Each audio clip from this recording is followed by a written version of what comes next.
how I went from feeling shame to experiencing freedom and grace. I made choices when I was serving in ministry that I thought I would never make. I didn't want to. I tried to fight the tempting thoughts, and I asked a close friend to pray for me. I didn't share with her in detail what thoughts were. I was really general because I was fearful of, if she really knew what I was thinking, that she would reject me. So I ended up choosing to follow my thoughts. And it became a very low point in my life. I beat myself up for the actions that I had made, and I couldn't let go of that for a really long time. The shame constantly bombarded me. I felt trapped and I felt alone. I didn't feel like I could tell anybody what I was truly experiencing. And that was right where Satan wanted me. Feeling weighed down, not liking myself, really hating myself for my choices. The main message that I heard was that if others really knew me, they would reject me. They wouldn't accept me. This whole idea of releasing shame is a process. And so I wanted to share with you the process that I went through. One of my first steps was finding a counselor who I felt like I knew was safe because they're a counselor, there's confidentiality, and so I could share what I did, what my choices were, and what I was feeling. And that really helped me. It was the first person that I was able to release my secret to. And it allowed me to begin to process and understand what was going on in my world at that time. Why did I choose to do what I did? And to learn how to begin forgiving myself. I want to share with you then the next step that I took. And that was finding a few safe friends to tell. This was one of the hardest steps I had to take. But I had to be vulnerable and reveal this part of myself to be able to be true to who I am rather than keeping this secret about me.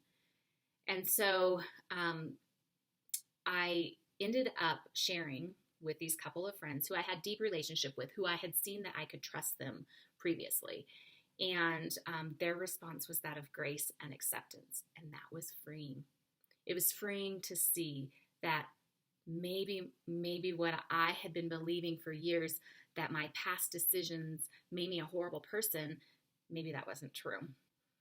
So I want you to know it's important that I don't broadcast my past and all of my choices here on social media or to friends and every single person I meet. I think it's really important for me to say right now that there are vulnerable things in our lives that we can hold for a few. Not hold and keep secret because I believe that keeps us bound, but hold for a few. There are people out there that we can't trust, and they will hurt us if we share every intimate part of our lives. So as I'm saying this step, make sure that you're sharing with people who are trusted, that you know you can trust, that there is a deeper relationship with.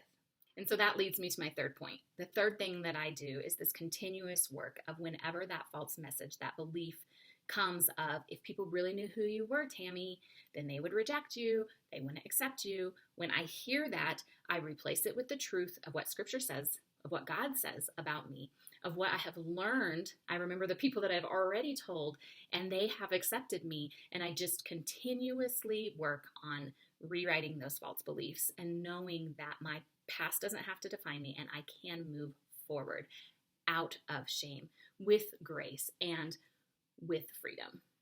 If you're feeling the pressure of shame, I want you to know that one of my greatest values as a coach is to be able to provide a space that is judgment-free, confidential, and filled with grace. If you need somewhere to be able to talk about what you're going through, the shame that you're experiencing, please reach out to me and let's talk. We don't have to go into great depth the first time around, but we can at least connect and see if we're a fit for one another to be able to help you take those first steps to release your shame.